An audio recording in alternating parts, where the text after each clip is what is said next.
한 주간도 주 안에서 평안하셨습니까? 우리 할렐루야로 또 분당에 계신 성도님들도 함께 인사 나누겠습니다. 할렐루야, 할렐루야. 우리 옆자리에 앉으신, 좌우에 앉으신 우리 성도들과 함께 인사와 축복 나누겠습니다. 안식일을 지키는 당신은 복된 사람입니다. 예수 그리스도 이름으로 하나님 말씀 증거하도록 하겠습니다. 사도행전 23장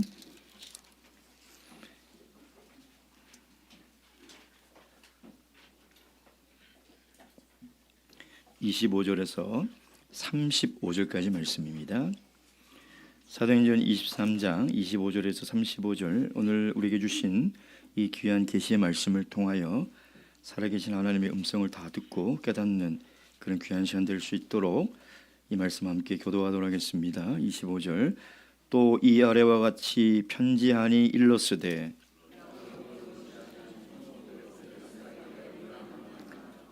이 사람이 유대인에게 잡혀 죽게 된 것을 내가 로마 사람인 줄 들어 알고 군사를 거느리고 가서 구원하였다가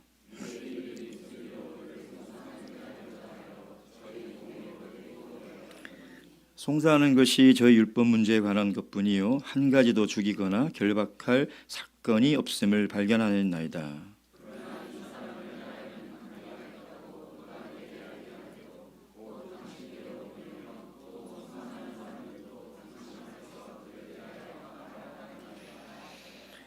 보병이 명을 받은 대로 밤에 바울을 데리고 안디바드리에 이르러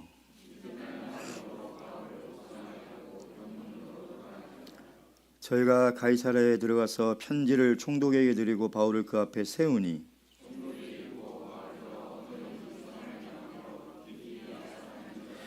함께 읽겠습니다. 시작. 가로되 너를 송사하는 사람들이 오거든 내 말을 들으라 하고 헤롯 궁에 그를 지키라 명하니라. 아멘. 하버드대 심리학 강의 시간에 실제 있었던 일입니다. 교수님께서 강의를 하면서 $1,000짜리 지폐를 호주머니에서 꺼내서 학생들에게 보여주는 것입니다. 학생들이 의아해서 쳐다봤는데 교수님이 이렇게 얘기합니다. 이 $1,000를 단 한 명의 학생에게 제가 주겠습니다. 그러나 조건이 있습니다. 그 조건은 내가 원하는 가장 당신이 생각하기에 가치 있는 것을 달라고 할 때 줄 수 있는 사람이어야 합니다. 그랬더니 다들 침묵이 흐르고 아무도 손을 들지 않는 것입니다. 교수님이 이렇게 얘기했습니다. 우리는 정말 인생에 있어서 무엇이 가치 있는지, 이 돈보다 더 가치 있는 것이 무엇인지 우리는 방금 배웠습니다. 그러나 살다 보면 참 $1,000도 되지 않는 일에 때로는 우리가 우리의 삶과 목숨을 걸고 살아갈 때가 있지 않습니까? 이런 얘기를 나눴다고 합니다. 여러분, 사실 사람은 자기가 어디에 가치를 두냐에 따라서 그 사람의 인생의 방향이 결정이 되어지는 것이죠. 그래서 사실 이 가치관이라는 것은 굉장히 중요한 것입니다.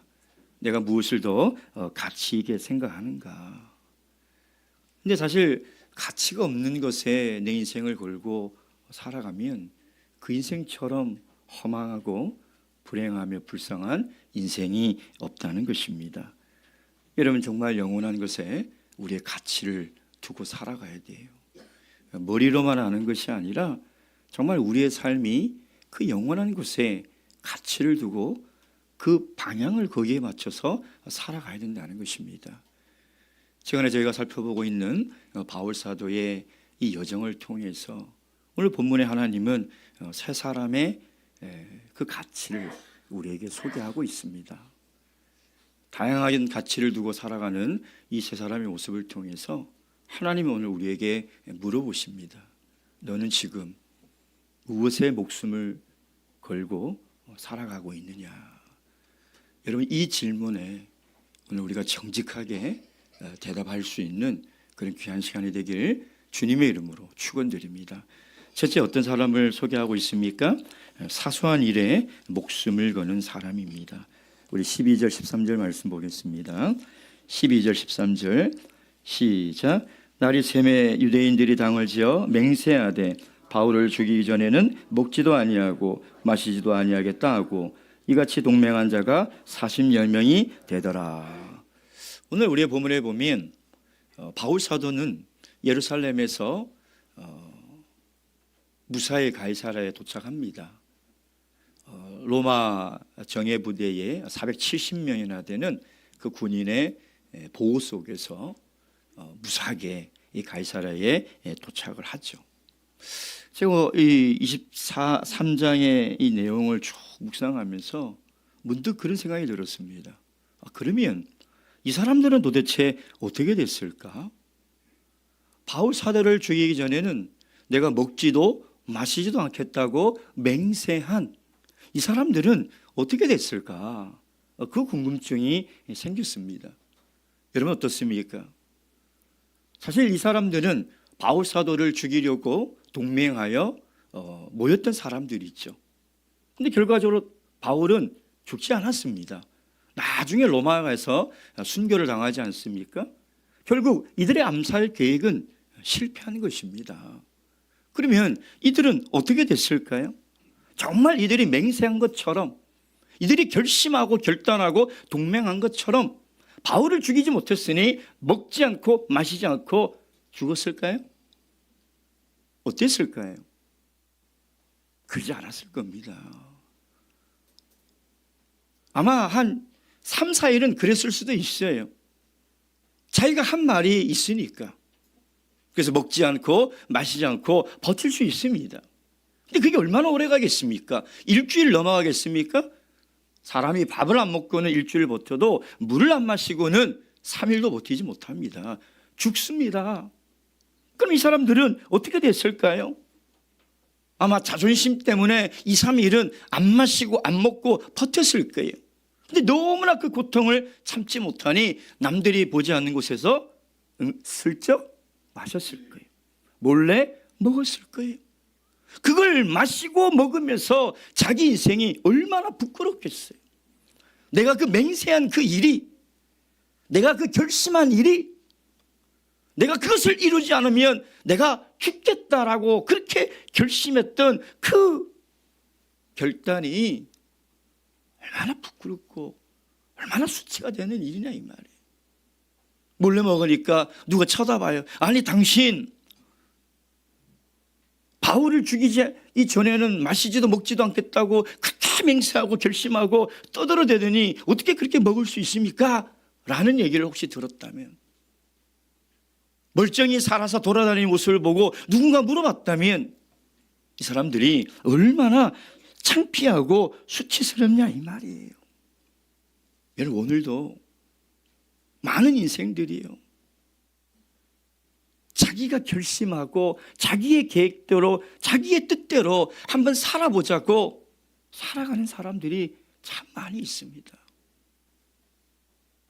어떻게 보면 참 가치 없는 일에, 사소한 일에 자기의 아까운 인생을 걸며 살아가는 사람들이 많이 있다는 것이죠.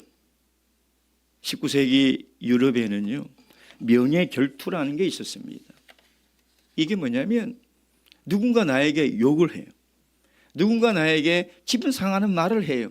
그러면 어떻게 합니까? 칼을 던집니다. 결투다. 그래서 싸워서 죽입니다. 여러분 사실 사람의 감정이 아무것도 아니에요. 사람의 기분이 아무것도 아니에요. 사람의 결심이 사실 아무것도 아니에요. 근데 뭐가 그게 다 중요하다고 조금 감정 상하면 그 일에 목숨 걸고 달려드는 사람들이 있어요. 교회 안에서도 그래요. 정말 사소한 일이에요. 막 싸우길래 가서 물어보면 아무 일도 아니에요. 감정 상한 것 뿐이에요. 그냥 기분 좀 나쁜 것 뿐이에요. 근데 그걸 가지고 죽기 살기로 달려드는 사람들이 있다는 거예요. 여러분, 19세기에는 수많은 젊은 귀족들이요, 이 명예의 결투를 위해서 죽은 사람이 많다는 거예요.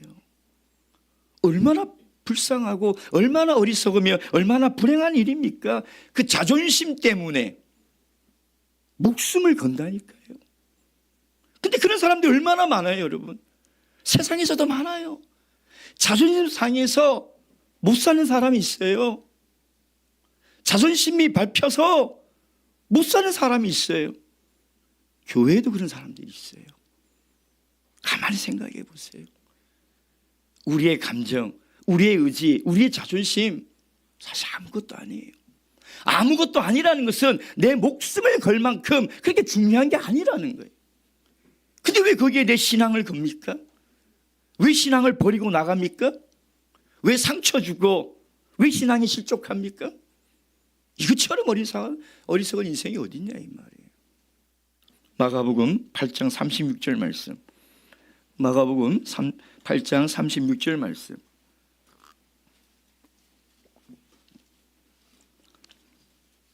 (8장 36절) 다 함께 읽겠습니다. 시작. 사람이 만일 온 천하를 얻고도 자기 목숨을 잃으면 무엇이 유익하리요? 여기서 말하는 목숨은 단순히 우리가 호흡하고 먹고 마시는 육체의 목숨을 얘기하는 게 아니에요. 영원한 생명, 영원한 목숨을 얘기하는 거예요. 그러니까 내가 생각하는 자존심 때문에 중요하다고 생각하는 내 의지와 내 결심, 그 모든 것들이 정말 하나님 앞에 목숨 걸고 할 만한 일이냐는 거예요, 여러분. 여러분, 내가 하나님 앞에서 영원한 생명을 잃어버리면 도대체 뭐가 가치가 있는 일입니까, 여러분? 사람은 큰 것을 보지 못하면요, 작은 것에 목숨 걸고 살아갑니다.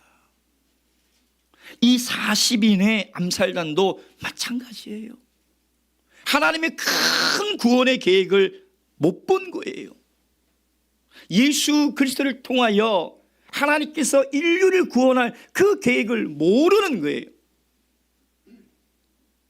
그러니 하나님이 보낸 하나님의 종이 전하는 그 복음을 볼 수 없는 거예요. 그래서 죽이고자 결심하는 거죠. 여러분, 우리 인생에 이런 일들이 일어나서는 안 되는 거예요. 큰 걸 볼 수 있어야 돼요. 정말 뭐가 더 중요한가를 볼 수 있어야 돼요. 그래야지 내가 작은 일에, 사소한 일에 내 목숨을 걸지 않고 내 신앙을 걸지 않고 살아간다는 거예요. 만약에 그렇게 살아가면 먼 훗날 그게 얼마나 수치스러운 일이 되는지 여러분 생각해 보세요. 그게 하나님 앞에 얼마나 부끄러운 일이 될 것인지를 여러분 깨달아야 한다는 것입니다.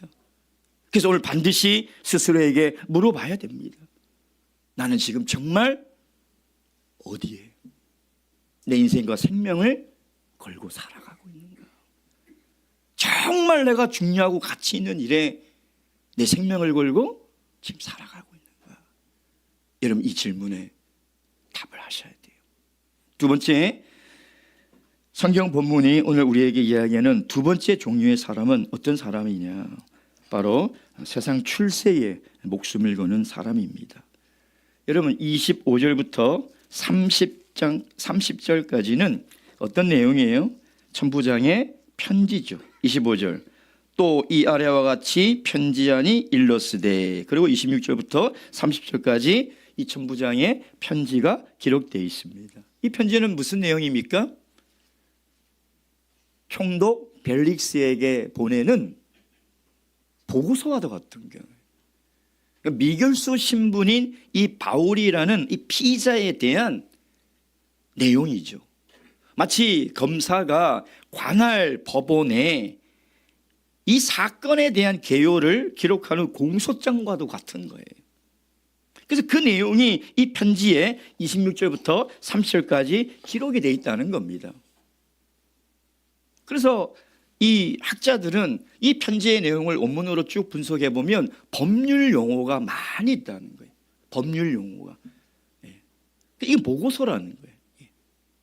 그럼 이 보고서의 내용은 세 부분으로 이루어져 있습니다.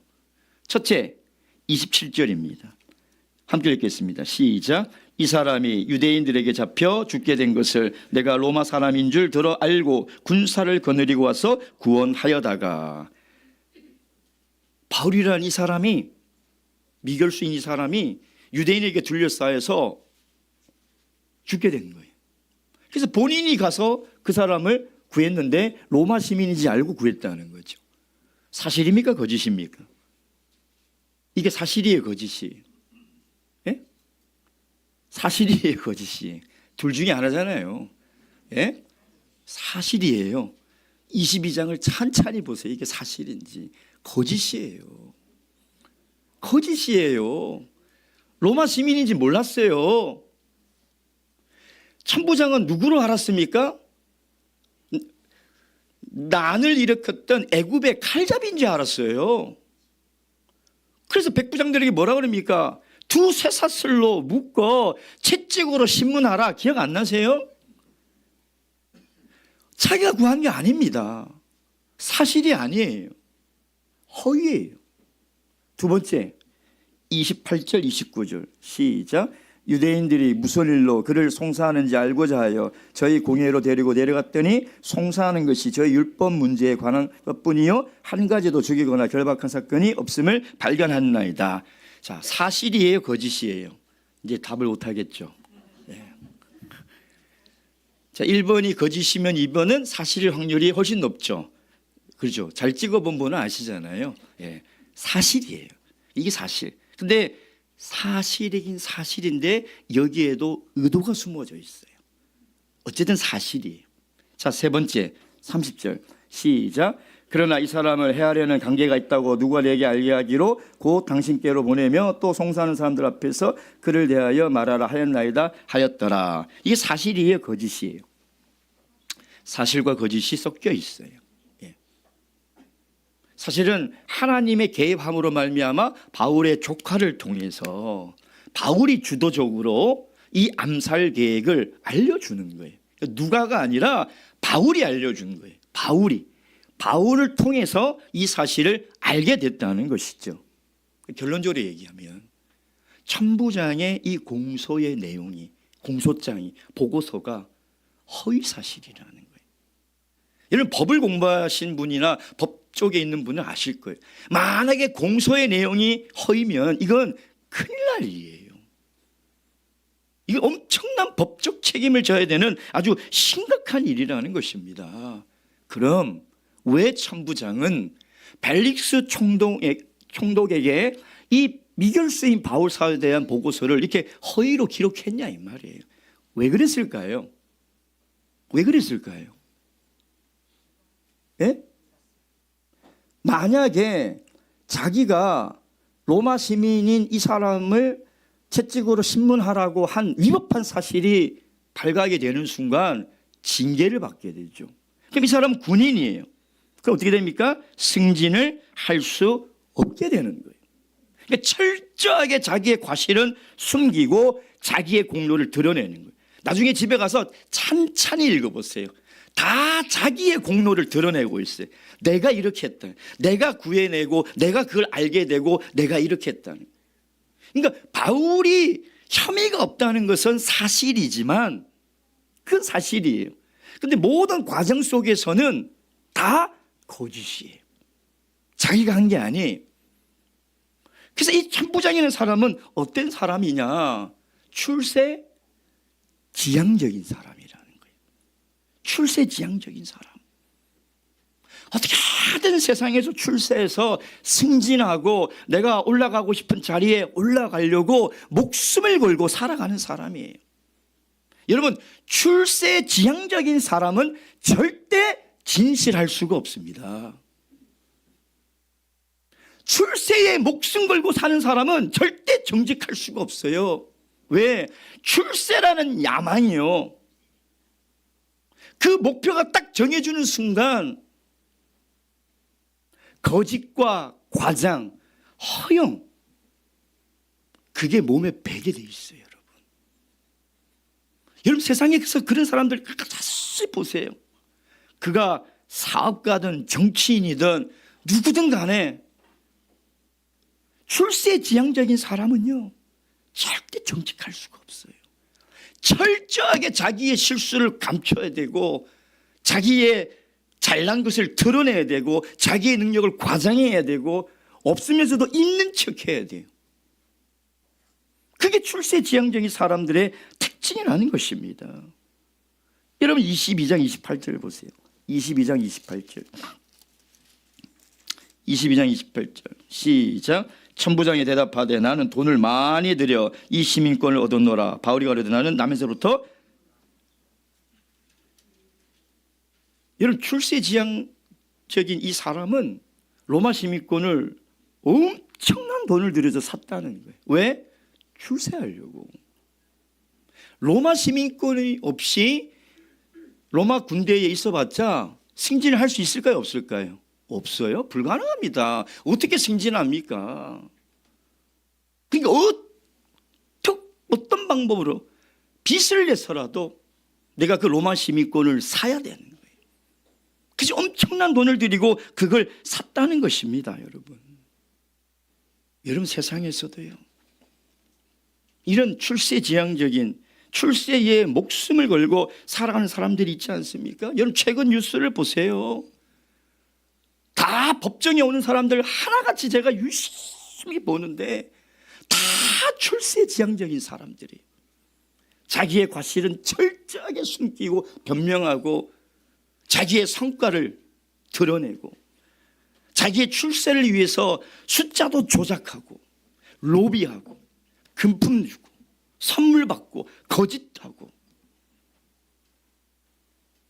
이 모든 사람들이 출세에 목숨 걸고 살아가는 사람들이에요. 여러분, 승진을 위해서는요 모든 자기의 과실을 부하에게 다 떠넘기잖아요. 그렇잖아요. 이게 다 꼬리 자르기 하잖아요. 책임을 지려고 안 하는 거죠. 왜? 그걸 내가 지는 순간 내가 승진을 못하니까. 그러니까 그 부하 사람이 죽든 말든 상관이 없어요. 다 그 사람에게 넘기는 거예요. 여러분, 우리 신앙 안에는 이런 사람이 없습니까? 하나님 믿는 그리스도인들 중에 이런 사람이 없냐 이 말이에요. 여러분, 그럼 이 천부장이 이렇게 허위 보고서를 작성해서 징계를 받지 않고 승진 국가시험에 합격을 해서 승진했다 칩시다. 어디까지 승진할 수 있을까요? 군인으로서 가장 높은 데가 어딜까요? 로마 황제 황실의 경비대장이겠죠. 그러지 않습니까? 많은 돈을 들여서 로마 시민권을 사고 또 어쨌든 실수 없이 징계받을 거 없이 열심히 해서 거기까지 올라갔다 칩시다. 자기가 목표하는 데까지 자기 목숨을 걸고 살았으니 거기에 도달했다 칩시다.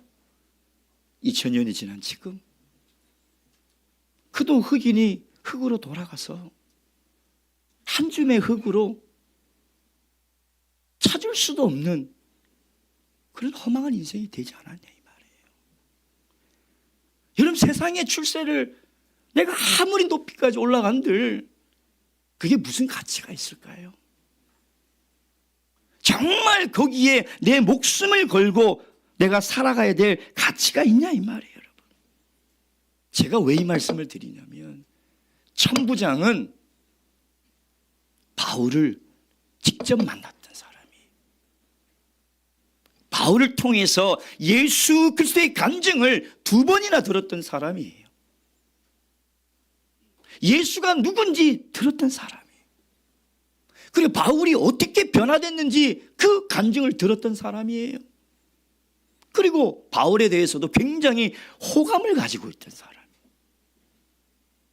바울이 다른 사람들과는 다르게 그렇게 억울한 일을 당하고 그렇게 매를 맞고 힘든 상황 속에서도 의연하게 성품을 지키며 자기를 변론하는 모습을 볼 때 감동을 받았던 사람이에요. 그런데도 거기가 끝이에요. 거기서 더 나아가지 못하는 거예요. 정말 예수님이 어떤 분인지 들었다면 정말 예수가 누구이고 내가 그 예수를 통해서 구원을 얻는 일에 관심을 가져야 되는데 이 천부장의 마음에는요 온통 출세의 욕망이 가득 차 있었던 거예요. 그래서 그 세상의 출세, 세상의 성공의 욕망이 복음을 들을 귀가 없는 거예요. 구원을 얻을 만한 그 마음이 열려져 있지 않다는 것입니다. 결국 그는 영생을 얻는 축복을 자신의 출세의 욕심 때문에 그것을 빼앗겨 버린 거예요. 사랑하는 성도 여러분, 여러분 세상에서 출세하고 세상에서 성공하고 세상에서 내가 승진하는 것에 내 목숨을 걸고 살아가는 인생이 되지 마시기 바랍니다. 열심히 살아야 돼요. 그러나 정직하게 살아야 돼요. 내가 성실히 일을 해야 돼요. 그 결과로 승진해야 돼요. 그 결과로 하나님께서 높여주셔야 돼요.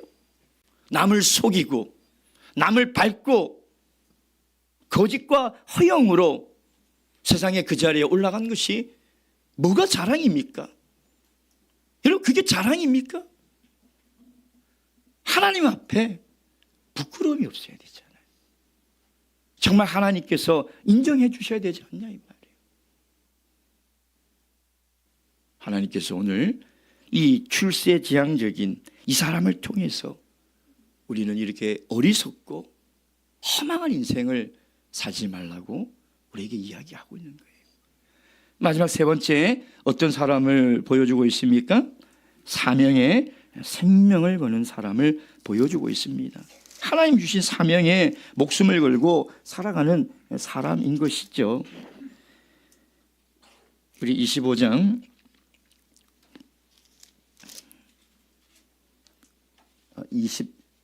23장 31절 32절 말씀 읽겠습니다. 23장 31절 32절 시작. 보병이 명을 받은 대로 밤에 바울을 데리고 안디바드리에 이르러 이튿날 마병으로 바울을 호송케 하고 영문으로 돌아가니라.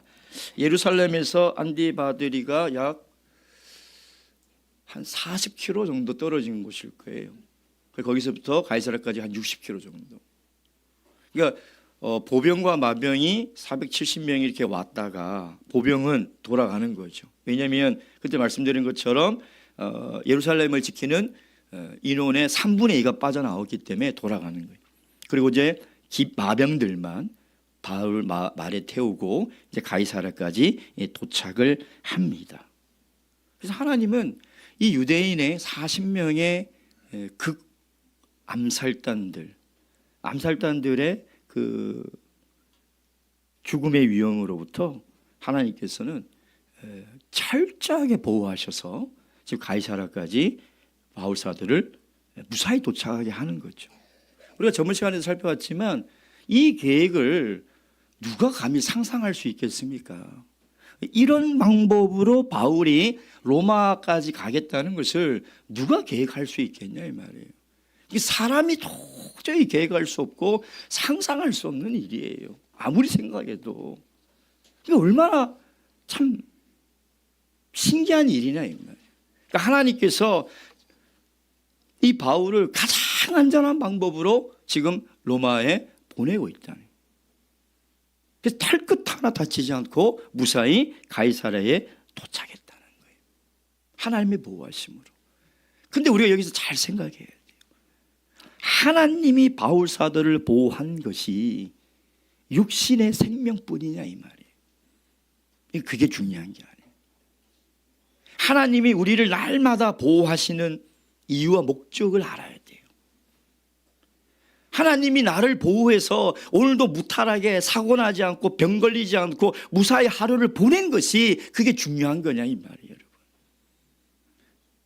하나님께서 바울 사도를 이렇게 가장 안전한 방법으로 보호하시고 인도하신 이유와 목적이 뭐예요? 왜 하나님이 바울을 보호하셨을까요? 왜 하나님이 그 죽음의 위기에서 바울 사도를 가장 안전하게 보호하시고 지켜주셨을까요? 그 이유가 뭐예요? 바울에게 사명이 있기 때문에. 바울에게 사명이 있기 때문에 하나님께서 바울을 보호하셨다는 거예요. 우리 사도행전 23장의 11절 말씀. 그 사명이 뭡니까? 11절. 함께 읽겠습니다. 11절 시작. 그날 밤에 주께서 바울 곁에 서서 이르시되 담대하라. 내가 예루살렘에서 나의 일을 증거한 것 같이 로마에서도 증거하여야 하리라 하시니라. 바울 사도의 사명이 뭡니까? 예루살렘에서 네가 복음을 증거한 것처럼 어디에 가서도, 로마 제국의 심장부인 로마에 가서도 예수 그리스도의 죽음과 부활, 즉 복음을 증거해야 한다는 거예요. 이게 바울 사도의 사명이에요. 바울 사도의 사명. 그래서 하나님이 바울 사도를 보호하시고 인도하신 거예요. 그 바울의 목숨만을 지켜준 게 아니라는 거예요. 바울의 생명만 지켜준 게 아니라는 거예요. 그래서 바울은 자신의 소명, 하나님의 부르신 뜻, 그 사명이 뭔지를 철저하게 깨달았기 때문에 거기에 자신의 생명을 걸고 살아가는 거예요. 사도행전 20장 24절. 사도행전 20장 24절. 사도행전 20장 24절 말씀 다 함께 읽겠습니다. 시작. 나의 달려갈 길과 주 예수께 받은 사명 곧 하나님의 은혜의 복음 증거하는 일을 마치려 하면은 나의 생명을 조금도 귀한 것으로 여기지 아니하노라. 아멘. 이 바울사도의 고백이 바울사도 신앙의 핵심이에요. 핵심. 이게 핵심이에요. 그러니까 바울사도의 인생의 목표는 살아남는 게 아니에요. 바울사도의 인생의 목표는 사명을 완수하는 거예요. 왜? 그것이 훨씬 가치 있기 때문에. 내 생명보다 더 가치 있는 일은 단 한 가지예요. 내 목숨을 버려 살아도 해야 할 일은 단 한 가지예요. 하나님이 주신 사명이에요. 하나님이 주신 사명. 그래서 하나님께서 바울 사도를 튼튼하게 지켜주시는 거예요. 그러니까 바울 사도는 아는 거예요. 내 목숨도 귀하지만 내 목숨보다 훨씬 귀한 것은 하나님의 사명을 완수하는 것이다. 그러니 죽는 게 두렵지 않은 거예요. 거기 목숨 건 거죠. 그래서 자유로운 거예요. 여러분, 하나님의 사명에 목숨을 걸면 자유로워요. 두려움이 사라진다니까. 왜 두려운지 알아요? 하나님의 사명에 목숨 걸지 않았기 때문에. 이게 두려운 거예요. 세상의 시선이 두렵고, 세상에서 못 살까 봐 두렵고, 세상에서 인정받지 못할까 봐 두렵고, 욕먹을까 봐 두렵고, 고난받을까 봐 두려운 거예요. 왜? 목숨을 걸지 않았기 때문에. 목숨을 거는 순간 세상에서 당하는 그 모든 고난으로부터 자유로워지는 거예요, 여러분.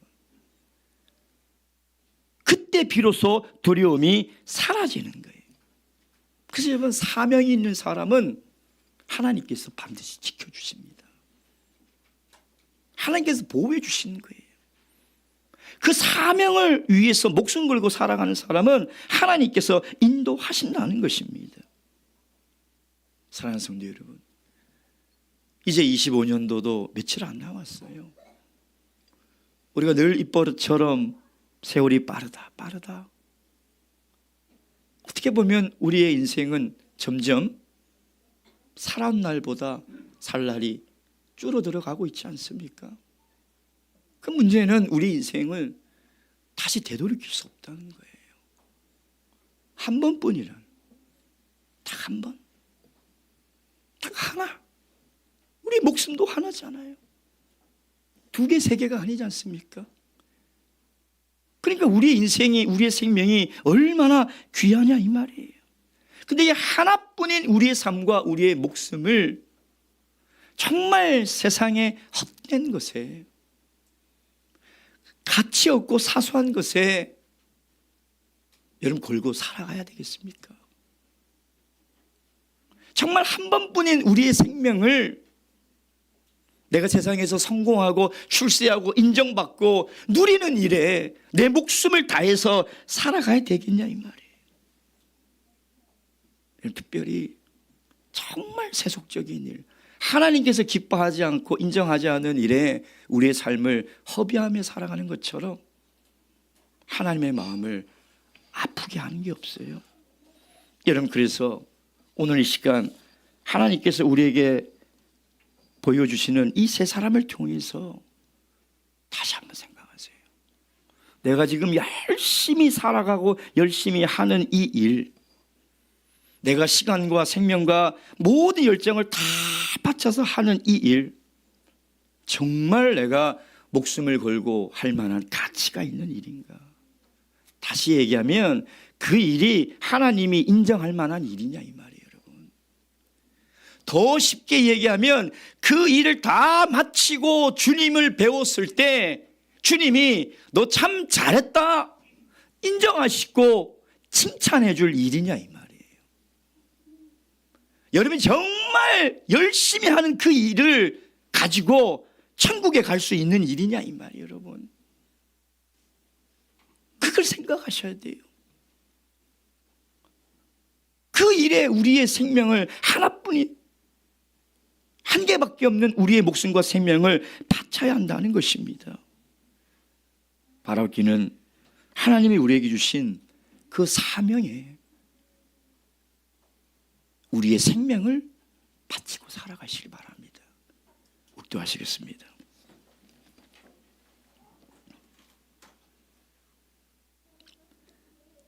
할렐루야. 아멘.